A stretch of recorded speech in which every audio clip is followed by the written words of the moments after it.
Hey, we're back again for another segment of Front Porch Training. Today's little talk is going to be something I actually heard from another friend of mine. His name's Ross Jacobs.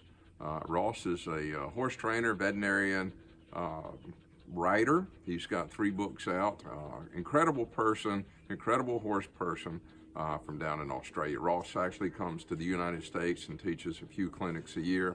Never had an opportunity to work with him, but I've had a chance to exchange a few messages with him, a few emails, and I just want to call him my friend.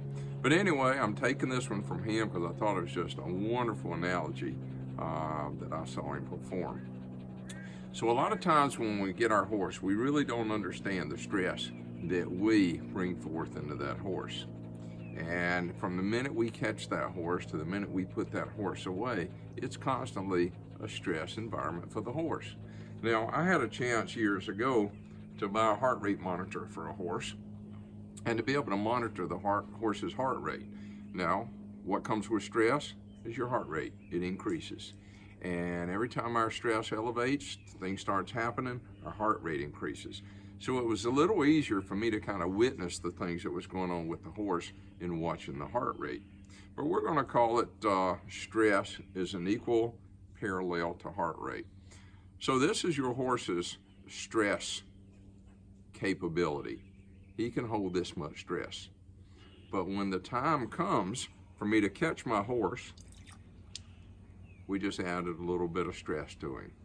I walked him to the barn, add a little more. Maybe I walked him into the barn and there were other horses here and there were people, there was commotion going on. So do we think that the heart rate of that horse increased or his stress is increasing? Of course it is. But what we want to think about is every time we add a little bit of stress to that horse is we give him a place to get rid of it. Now, he may get rid of it just by hanging out at the barn for a few minutes. Me going in, putting him in the barn, not cross-tying him as much as maybe ground tying him or just tying him alongside the wall so he can have a chance to look around. He can have a chance to feel like he needs to escape. He can still move his feet. He can still position his body and watch things happen. As we do that, watch what happens. Your horse gets in a little better place. Now he's only carrying this much stress. So now maybe we get him tacked up. We go to the arena and we start working on some exercises. Maybe we didn't do a whole lot in the very beginning to get a good communication going on with our horse, where our horse is listening to us, we're listening to our horse, and old Tom Dorrance said, we're all going together. Maybe he's going one way, I'm going the other. And I'm not paying much attention to my horse, and as his brain and his thoughts become focused on different things all around, all I'm doing is pulling on him and snatching on him and getting angry with him, because all the things that I'm wanting to accomplish in the hour that I have to work with my horse, he's just not paying attention. Now, have I done the things necessary to make that happen? Probably not. So the more we ride, the more we just keep filling up. But now I'm up at 45 minutes. And I said, I got 10 more minutes to ride. My hour's going to be over. I've got to get on home. I've got to take care of things. I got other horses to feed. I got kids to feed. I got family to see. So all of this stress inside of me is coming inside the horse. So maybe as we ride a little bit longer, I'm trying to make things happen. And look what's happening to his stress level. And mine's already popped, but I can control mine, can't I? Yeah, all I got to do is take it out on the horse. So maybe a snatch or two more, a kick or two more, lo and behold, look what just happens. So I run that stress level over on that horse, and he kind of has a mild explosion. He may be bolted from you. All of those are escapes. Those are his way of getting rid of things. So as you pumped him and stressed him, and we really didn't realize it, and then we say, well, my horse is a bolter. I don't know why he's a bolter. But you think about it.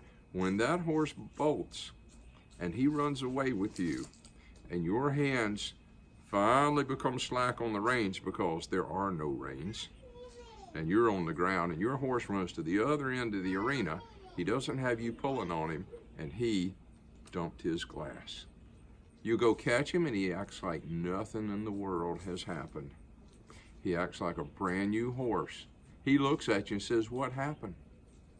The horse doesn't understand. He just knows he popped his top, he dumped his glass, now he feels better. Now, in most cases, you feel a little bit better too, because now it's giving you a chance to cool off. So now we've got a chance to add a little more, see if we can help it come away. We add a little more, we feel our horse come up. Let's do an exercise he's familiar with, make it go away. We add a little bit more. Maybe we get it right up to the top, and then we help that horse take some away. We maybe add a little, add a little, add a little.